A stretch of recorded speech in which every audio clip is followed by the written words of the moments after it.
көрермен, жарнамадан оралдық, шымылдық жабық әзірге, және де жаңа енді түсінбей қалған жандарға, сонымен староста бізде бекзат болып шешілді. Ғалымжан, көңіліңізге келмейді деген ойдамын. Енді үміткердің таңдауы кім? Саида, Лаура, Шерхан дейді, Шолпан дейді, Жанерке деп жатыр, Нұрсұлтан деп жатыр, Айжан деп қояды. Айжан өзі. Жаңа үміткердің таңдауы Жанерке.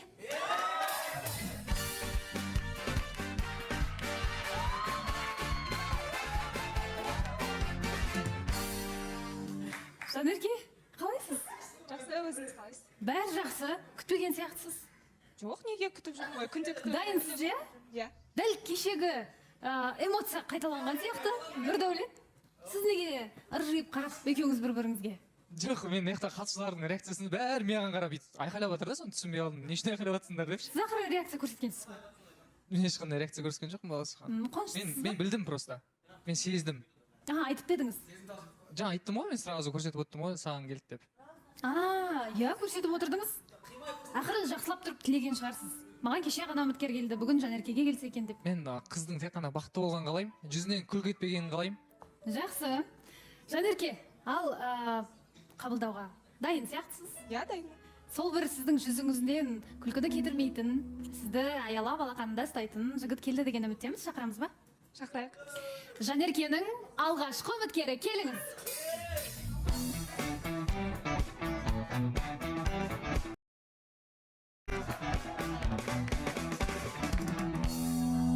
Қош келдіңіз, жайғасыңыз. Танысайық, өзіңізбен, есіміңіз? Дауысым естіліп тұр ма? Иә, естіліп тұр. Менің есімім Жасұлан. Жасұлан. Иә. Жасыңыз нешеде? Жасым 19-да, Алматы қаласынан. Қай жақтың тумасысыз? Алматы қаласынан. Осы Алматыдан келіп отырсыз, ал неге Жанеркені таңдадыңыз? Қандай қылығы ұнады? Бойы, мінезі ұнады, сырт келбеті. Бойы, мінезі, сырт келбеті, барлық жағынан ұнаған сияқтысыз. Жанерке, ал сұрақтарыңызды қоя қойыңыз. Қош келдіңіз, Жасұлан. Жасым 19-да дедіңіз, иә? Иә, 19-да. Негізі менің жасымды білесіз ба? Иә. Сізге ол бір... Сіз нешедесіз? Мен 23-темін. Бір жас менен кіші екен. 30-ға топ қалдыңыз ба деп ойлап қалып едім. 23, ар жағында 4 жас, иә? Иә. Иә, 4 жас. Бәлкім мәселе болады, бәлкім болмайды. Өзіңіз қалай ойлайсыз? Негізі білмеймін, өзімнен кішірек балалармен сөйлесіп көрмеппін. Сол жақ қызық болып тұр. Бірақ бір тым жас деп ойламаймын, яғни бір 19-дағы балаға ұқсап тұрған жоқ. Жақсы. Жанерке, негізі өзіңіздің жүрегіңіз, көңіліңіз барлығы бос па? Иә, бос. Ешкім жоқ қой? Жоқ, ешкім жоқ. Бір қысылып, қиналып отырған сияқтысыз. Сәл қобалжыппын дейінші. Енді қанша уақыт болды, ортаға шықпадым ғой. Алғашқы үміткер болғасын қобалжып тұрсыз. Жақсы, сұрақтарыңызды қоя беріңіз. Руыңыз қандай? Руым... айта беремін. Кіші жүз әлім. Негізі қазір оқу оқисыз ба, әлде... Қазір, иә, оқу оқимын. Заочно оқимын. Қандай? Заочно оқимын. Сыртта, иә. Мамандық қандай? Мамандық дене шынықтыру мұғалім. Мен тіпті жаңа шатасып кетіппін, сіздің алғашқы үміткеріңіз деп қоямын. Бұл екінші үміткеріңіз екен ғой? Иә, екінші үміткерім. Онда тіптен қобалжуыңыз орынсыз сияқты. Ендігі үйренген шығарсыз, иә? Қоя беріңіз сұрақтарыңызды. Досыңыз біледі ма мені таңдап осында келгеніңізді? Иә, біледі. Айтқам. Қарсы емес? Жоқ, қарсы емес. Отбасыда қаншаусыздар? Отбасымызда 6-мыз, мен 3-шісімін. 6 күшті. 4 ұл, 2 қыз. 4 ұл, 2 қыз, да? Аха. Жақсы. Тағы... Балсахан, қолды ма сұрағыңыз? Балсахан, қолды. Нұрдәулет сұрап отырсыз ба микрофон? Микрофон менде тұр, баласы ханым. Иә, енді Жасұлан, қош келдің. Ассалаумағалейкум. Өте арамыздағы өте сұлу қыз таңдап келіп отырсың. Енді жүзінен күлкі кетірмейсің деген үміттеміз. Барлығы жақсы болып жатса, қанша уақытта үйленіп кетуге дайынсың? Бұйыртқанын көреміз. Бұрынғы ара қатынасың жөнінде айта кетсең. Бұрынғы ара қатынасым 2 ай бұрын тоқтаған. 2 ай бұрын? Қанша уақыт жүрдіңдер? Бәрін тергеп отыр ғой. Жарты сағат, ой, жарты сағат деп. Жарты Балауса ханым, Қалай? Жауап берсін да қыздар қазір. Жарты жыл сөйлестім. Жарты жыл дейді. Жүрдім, иә. Жарты жыл жүрдің мысалы, иә, бір-бірінің араларында махаббат болды ма? ой, Болды. Енді ол махаббат қалай 3 айдың ішінде өшіп қалды? Ол қатты сезім ашылмады. Түсінбедім. Қатты Сезім ашылмады, иә? Сезім ашылмады. Жоқ, махаббат болды ғой, жарты жыл жүрдіңдер ғой екеуің. Тұра тұрыңдаршы, не болды? Сұрақ қойып Балауса отырмын, ханым. интересно болып отыр.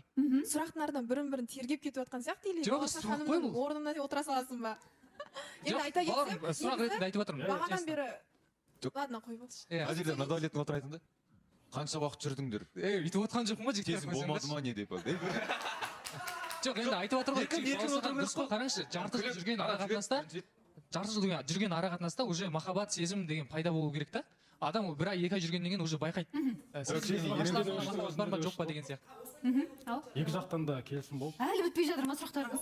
Жоқ, ертең қайтадан сол бұрынғы ара қатынасыңды ойыңа алып деген сияқты болып қалмай ма? ондай жоқ. Просто ертең қыздың жылап қалғанын қаламаймыз да жоқ, біз жоқ, өзіміздің жоқ, ортамызда ондай. отырғаннан кейін. Ондай Жоқ, мен айтамын да, балауса ханым, мен ада үміткердің орнына отыра салу бұл кісіге сан ғой. Сондықтан да білмеймін, енді бір айтып жатқан әңгімесі де бір орынсыз сияқты, енді білмеймін. Енді мен Балауса ханымды айттым, мен біріншіден үміткерді айтқан жоқпын, кішкене құлақты ашып сөйлеу керек та. Айтып отқаным Балауса ханым мынау ғой, Нұрдәулет тергеп отыр да, кәдімгідей бір басқаша. Енді біз мына сұрақты білеміз ғой қалай қою керектігін, бірақтан Жанерке орнынан тұрып барған кезде де кешегіндей нәрсе қайталанды да, бір-біріне қарап, ойланып, тоже сол эмоциялар бір-бірін қимай отырғанда, бірақтан ойлаймын Жанеркеге үлкен ер азамат керек секілді, себебі алдына маған айтып кеткен болатын Жанерке. Аделя мен Ернардың арасы бір балабақша сияқты болып кеткен секілді дегеніне қарағанда, Жанеркеге үлкен қасындағы бір кісідей ер азаматтар керек сияқты. 99 жылғылар ма, может, білмеймін әркімнің ғой сана енді. сезіміне байланысты ғой ол. Жоқ, Балауса ханым енді бәрі айтып отыр ғой, енді қайтадан жабыстыру деген нәрселер болады да, екеуін қосу деген сияқты. Бауырым, өзіңнің қадамдарың жасай бер. Енді қарап отырмын, былай осал жігіттің қатарынан емес сияқтысың. Мен саған сенем. Сіз неге тапсырып жатсыз? Жылаққа ма шайды? Ұзатып бір сеніп тапсырып жатқан сияқтысыз. Жоқ, енді айтып отыр ғой. Бекер сөз бердім екен, қойыңызшы. Жоқ, болса үлкен жігіт керек, Нұрдәулет сияқты 99 жылғы деп отыр ғой. Иә. Енді жігіттің жасына байланысты емес, жігіттің ісіне байланысты. Жоқ, негізі. Сол себепті ісіңмен дәлелдейсің. Дәл солай айтып отыр, иә, бұл кісі. Дұрыс, иә, ол просто қазір келгеннен кейін қобалжып отыр да, Нұрдәулеттің де негізі қобалжып қалатындай бар ше, бір қызын ұзатып жатқандай сеніп тапсырамын саған деп ше. Жанеркенің өзінің әңгімесі бар да, маған негізі бойы ұзын жігіттер ұнайды деген әңгіме бар еді ғой. Енді бойы ұзын жігіт келгеннен кейін, қап осыны қолымнан ұшырып аламын ау деп Нұрдәулет уайымдап, бірден 8 сұрақ қойып жатқан бір жөні бар деп ойлаймын. Балауса ханым, мен бойымнан никогда комплекс ұстамаймын, ұстамағам да. Өйткені мен өз-өзіме, в общем, самооценкам жоғарыда, мен бойсыз да ше. Ойым бар, ісім бар деген сияқты ше. Мәселе сіздің бойыңызда емес, мәселе Жанеркенің талғамында болып тұр ғой. Балауса ханым, мен айтып тұрмын ғой, маған талап, қыздың талап қызық емес, главное менің әрекетім. Жоқ, бірақ та мен ондай қадам жасап жатқан жоқпын ғой. Значит, болды ғой ол. Қытайға әңгімені осы жерден. Балауса ханым, енді білмеймін, неге сонша бұл кісіге тиісіп жатқан жөн үміткерге. Менің ойымша, наоборот, Жанеркеге карьерге қарағанда осындай жас бала дұрыс сияқты, өзімен кішкене ойнай алатындай, ойын күлкі витамин деген сияқты ғой, енді білмеймін. Балауса ханым, міне карьер деп қанша күннен бері айтып жатсыз? Сен карьерлерден зардап шектің ба негізі? Қарашы мысалда, сен бәлішті кімге алып келдің? Ернарға ма или карьерге ма? Саған сұрақ қояйын. Енді мен ол кісіні аға дедім ғой, карьер болғаннан кейін Енді аға дедім. аға күйінде қалса енді карьер деп ол кісілерді жаман қылудың керек былай жоқ. ғой, енді карьер деп жатыр ғой бізді ше. Біздің былай жасымыз 25-те бар жоғы ше. Біз 70-ке келіп Сержан ағамыз айтқан сияқты 70-те 80-де емес пенсияда отырған жоқпыз ғой, қалтырап деген сияқты ғой ше. Енді біздің түріміз, Балауса ханым, қарасаң Шерханның түрі болсын, Нұржанның түрі болсын, Жәкеңнің, Жәнібектің өзінің түрін қараңыздаршы. Бір 2006 жылғы бала сияқты түрі ше. Бірақ ісіміз де, көңіліміз де барлығы жаста, біздің жүрегіміз жас. Біз әлі жас махаббатты қалаймыз деген нәрсе ғой. Жарнама кетіп жатыр мына жақта. Иә, Перизат. Лаура. Мен ойлаймын да, қазір Нұрдәулет, сен сұрақтарың көп болып жатыр ғой. Кеше сен Жанеркені үшінші шығып алып бардың ғой өзің таныстығыңа. Бүгін барып сұрақтарыңды қойып біліп алсаң болады негізі. Қайда? Кеше өзінің таныстығында Жанеркені алып барыпты да, енді ойлаймын да, бүгін сұрағың көп болса өзің үшінші болып бара саласың да, біліп аласың енді. Кездесуге Жанерке сіз бардыңыз ба? Бірге? Болды, көрдіңіз ба? Балауса ханым, мәселе қайда жатыр? Егер де менің Жанеркеге деген бір нәрсе болатын болса, мен кеше Жанеркені алып бармайтын едім. Досым ретінде видеоға түсіріп жіберші деп өтініш жасадым. Шерханға айтып едім, Шерхан қолы бос емес екен, сонымен Жанеркені алып бардым. Видеоға түсіріп берді. Өте күшті түсіреді екен, ертең бұйыртса ортаға шыққан кезде. Ай, бұл өтірік енді. Мен бос емес, мен бос болдым. Неге өйтесіңдер сендер? мынау үндемейді екен деп ше мынандай ғой енді кешеде мен бір ауыз енді сөзге тиек еткен болатын Нұрдәулет енді бүгін дайындал осы екеуіне фото видеоны сен түсіріп беретін шығарсың енді бір біріне алмасып жүр ғой негізі бірақ мен түсінбейтінім неге бұл Нұрдәулет енді бәлем бәрін білетін бала ғой негізі жан жағында не болып жатқанын қаншама жігіттер қыздар бар неге именно жанерке деймін да бұл өзінің жанынан алыстатқысы келмейді да енді астары бұл қызды қимай тұр да енді ойлап тұр да мына жігітке қарай көңіл алып кете ме екен деген сияқты бұл Нұрдәулеттің ішінде бір қызғанышы бар сияқты себебі 24-те 7 бірге жүрген сияқты ғой енді былай сырттан қарасақ досымды өзім таппай қалдым соңғы уақыттарда енді бүйтіп қарайтын болсам досым деп отқаннан кейін иә мен кеше босамадым деп айтасың енді жарайды енді мен сөйтіп айта салсам бұл жерде бәрін ақымақ қылып алдап отырған ол енді ұят болады деп ойлаймын сол себептен ашық айту керек та сен жас бала емессің ғой жарайды енді басқа жас балалар бір бірін алдап енді сыртта қосылып жүрген шығар бірақ сен жас бала емессің сен істейтін ісіңді ашығынан айтып істеу керексің деп ойлаймын жоқ вот именно андай жасайтын нәрсе болса бір сезім болса мен осы жақта сезім білдіретін едім екеуміз қол алсамыз ба осыдан қазір айта салайын тұра тұрсың жоқ кеш менімен қол алсасын ба осы жанеркемен болашақта еш нәрсе шықпайды деп алса аласың ба менімен мен қол ешкіммен алыспаймын жоқ қандай жағдай болмасын да қол алыспаймын өйткені ертең не болып кететінін білмейміз да просто енді жоқ басқасы басқа кездесуге сонымен жанерке сіз неге бардыңыз фото видео түсіруге енді мынандай мәселе болды Нұрдәулет маған келіп айтты сен қазір үйге қайтасың ба не істейсің деп сөйтті иә үйге қайтамын дедім пландарың жоқ па деді иә деп сөйтіп едім Шерхан босамай тұр екен барып менімен бірге барып қызды алып кетейік сонымен видеоға түсіріп сөйтіп берсең жақсы болатын еді деп сөйтіп айтқан сосын енді дос болғаннан кейін жарайды деп неттім өзімнің досым ғой не үшін қол үшін созбасқа иә балжаған чисто дос ретінде да егер де міне жасұлан саған да айтамын егер де бір түсіру керек болып жатса машина көмек керек болып жатса мен шынымен шын жүректе көмектесуге дайынмын екеуіңнің бақыттарың үшін жоқ баласаған айтамын да ше үміткер қандай күйде бекзат болды екен өзіңізді деп білейін бізде жарнамадан кейін шымылдық ашыла ма жоқ па және шын мәнісінде құрметпен жаным ақжүніс сені келіп жеткен туған күнімен шын жүректен құттықтаймын әрқашан аман бол отбасымыздың қуанышы болып жүре бер сені барлығымыз жақсы көреміз ғұмыр жасың ұзақ болсын бірге бақытты болайық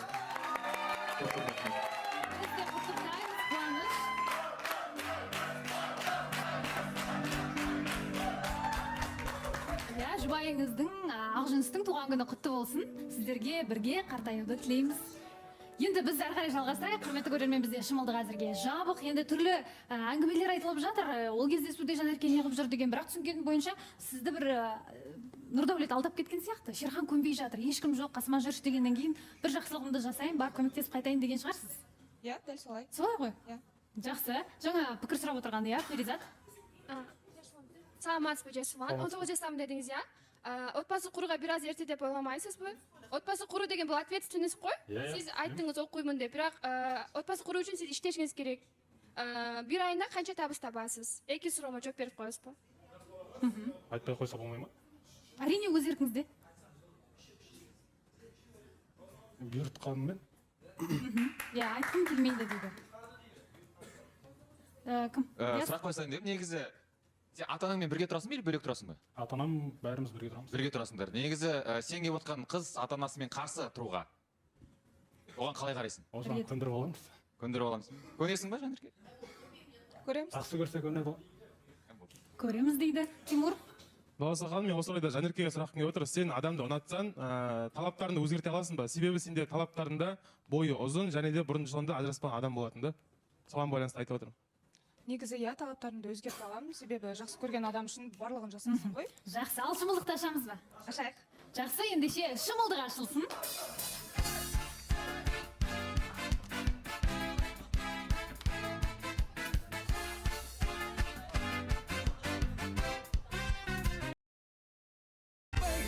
жанымды тербеші dear baby қасымнан кетпеші love you baby сөзіме тексінші I love you baby бағымсың берілген I need you baby бұл жай тек менімен I love you baby let me love you baby шымылдық ашылды жайғасыңыздар жанерке әсеріңіз күшті жақсы керемет иә ойдағыдай шынымен де бірден шымылдық ашылып жатқанда қобалжып тұрғаны бірден байқалып тұрды жасұлан сіз үшін жанерке өмірде көргенде қандай екен күшті әдемі рахмет бойда жақсы енді сұрақтар иә екеуіңізде де брекеттарыңыз бар ма Жақсы. Тағы да сұрақтарыңыз бар ма? Бауырхан, айта беріңіз. бәріміз қуанышты отырық қой үміткер келгеніне, бірақ бір кісіден басқа қуанбай отыр да, Нұрдәулет жаңа орнынан тұрмай бүйтіп қарап отыр да. Енді Жанерке, сен кездесуге жаңа үшінші адам болып бардың, сәл ойлануға болатын еді да, үміткер қыз бар, кішкене ұят болады, әңгіме болады дегендей ғой. Сәл ойлансаң болатын еді да, саған сұрақ қойғым келіп отыр да. Нұрдәулетпен болашақта ештеңе шықпайтынына сен кішкентай точка қойып кетесің ба, или мынандай сұрақ белгі қойып кетесің ба? Оған қалай жауап беремін? Екеуміз тек қана доспыз. Досымен ғой, болашақта деймін саған. Ара қатынас болып кете ала ма деп сұрақ, мынандай сұрақ белгі қоясың ба деп атым саған. Неге мынадай деп жатсыз? Кішкентай точкадан мынандай сұрақ белгі деген ясно болып тұр ғой енді. Ол сұрақ белгі деген сияқты. Бауырхан. Мына жаққа бір қарап бір ойланып алсайшы Нұрдәулетке. Көзімен. Сендер көзімен жақсы сөйлесесіңдер ғой. Біртүрлі бір сұрақтар қояды. Көріңіз ба, даже ответ жоқ бұл қызда. Ответ жоқ емес, енді болашақты ешкім білмейді ғой, бірақ Енді сендер қараңдаршы, мысалға екеуміз басында нормально араласып жүрдік та, бірақ Нұрдәулетпен сен араласқалы белі, екеуміздің былайша айтқанда сөйлесуіміз, амандасуымыз сәл-сәл былай тынышталып қалған сияқты. Кеше жанына отырған кезде де былай жақтырмай отты да. А может Нұрдәулет айтып қойды ма, Ғалымжанмен сен қатты сөйлеспей араласпа деп, может қызғанған шығар деп отырмын да енді. Солай ма? Солай айтып қойды мүмкін ғой, ер азамат қой. Араласатын едіңіздер, иә? Иә. Сонда Ғалымжан, сіз байқап жүрсіз, ал қызғанғанын байқадыңыз ба? Қызғанғанын әрине байқайсың ғой, бүйтіп Жанеркеге қарап бүйтіп сыртта тұрған кезде бүйтіп андай көзбен қарайды. Нұрдәулет жай ол Нұрдәулет өзі айта алмайды. Тұрған кезде бүйтіп андай көзбен қарайды. Нұрдәулет жай ол Нұрдәулет өзі айта алмайды. Через Жанерке айтып жіберуі мүмкін да. Жанеркеге оны ескертетіндей Нұрдәулет кім? Вот міне сұрақ. Енді мысалы қараңызшы, басында Нұрдәулет келді ғой. Ол ешқандай да бір қызбен қайтпаған. Тем более бұл Нұрдәулет Сайран жақта тұрады. А Жанерке анау ақ ортада жақта тұрады да. Енді уже жолымыз бір деп айта алмаймыз ол жерде. Неге өтірік айтасыңдар? Бірден айтпаған деп. Яқта саған кімді сандуғашты апарып тастап жүрдің ол дұрыс па? Ол кезде бәріміз бар едік. Бәріміз бар еді ол кезде. Төртеу үшеу болып. Ал жалғыз сендер қайтпағансың Нұрдәулет. Баласаған енді біз сендер қайтпаймын дегеннен қайттық та біз. Енді Баласаған жаңа айтып жатыр ғой. Сен не үшін бардың ана мынау деп ше. Мен просто ұсыныс тастадым. Жүрші өтініш түсіріп жіберші деп. Басқа ешкім болмады ол жерде ше. Сонымен ары қарай дальше мен үйге қайтамын ғой. Соны ары қарай апарып тастай саламын деген сияқты. Кеше жаңбыр жауды, Алматы суық болды. Сосын алып кеткенім бар. Қай жақта жаңбыр жауды кеше? Алматыда жаңбыр жауды ғой кеше. Қойыңызшы. Жаңбыр жауды мамыр. Бәріміз осы Алматыда болдық қой. Солай көрінді ме не маған? Сондай бір жаурап қалатындай жаңбыр болған, жай сіркіреп өткен болар. Соны жаңбыр демей ақ қойған енді. Негізі Жанеркенің өзі айтып отыр ғой, мен білмеймін еш нәрсені. Маған өтінгеннен кейін бардым деп. Соған сенейік, иә Нұрдәулет? Баласаған. Мен ойлаймын, Ғалымжанның ашуланып отырғаны жай ғана қарым-қатынас өзіне деген өзгеріп кеткен шығар. Содан кейін айтып отырған сияқтысыз. Негізі Ғалымжанның араласпай қалуы перизаттың әсерінен деп ойлаймын. Өзі де жақындамай сөйтіп жүр ғой. Оны маған ысыра салудың қажеті жоқ Ғалымжан. Екеуіңіз бір-бірлеріңізге ренжіп жүрген сияқтысыздар ғой. Жоқ, не қыласың деймін, не қыласың? Бұяқта жігіттерге жақындама, үміткер келіп отыр ғой. Ертең дәл осылай қосып бастайды. Ешкімге жақындама мына жақта. Амандасқанда амандас алысты. Жақындама ондай болса, сол болсын. Иә, тек қана Нұрдәулет былай тұр да, ешкімнің сөзіне сенбе, мән берме, менің ғана сөзімді тыңда деп тұр да. Мысалға негізі достар, шыны керек, Нұрдәулет саған да тікелей қатысып, одан үміткерлердің үміт ақтағандарын дұрыс ау деймін. Онда отыра тыныш, сыртта былай, іште былай керек емес. Шыны керек, әдемі үміткер келіп тұр ма? Сол сен іздеген бойы ұзын әдемі жігіт келіп тұр, соны тындырсайшы, не істейсің мына жігітті деген. Жақсы, Жанерке, мүмкін сырласуға барарсыз, сөйлесіп қарарсыз. Жасұлан екеуіңіз. Жақсы, сіздерді шығарып салайық сырласу бөлмесіне. Жасұлан екеуіңіз әңгімелесіп, сөйлесіп қайтыңыздар. Таныстық жалғаса ма жоқ па, бірер сәттерден кейін ортаға шығарып сұрайтын боламыз. Тағы да бір таныстық басталады деген ойдамыз. Енді құрметті көрермен, күні кеше ғана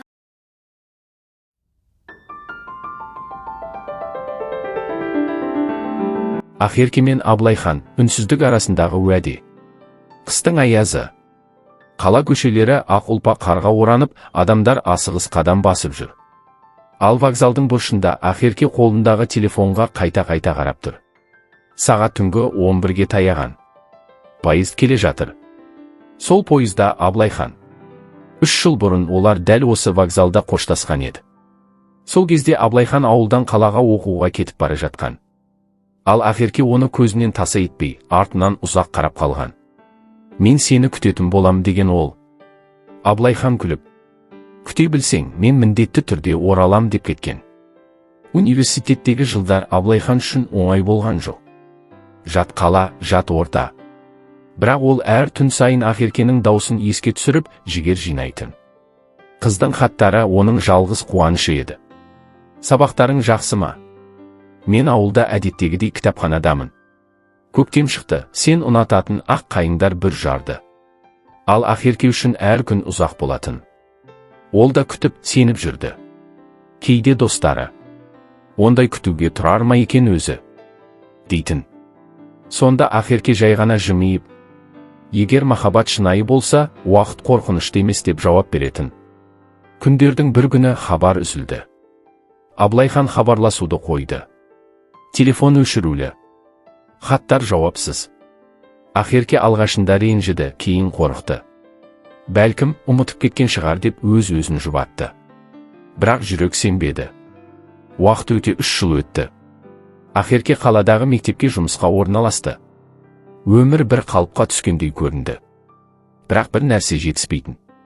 Кешкісін терезеге қарап, баяу сыбырлайтын. Қайдасың, Абылайхан?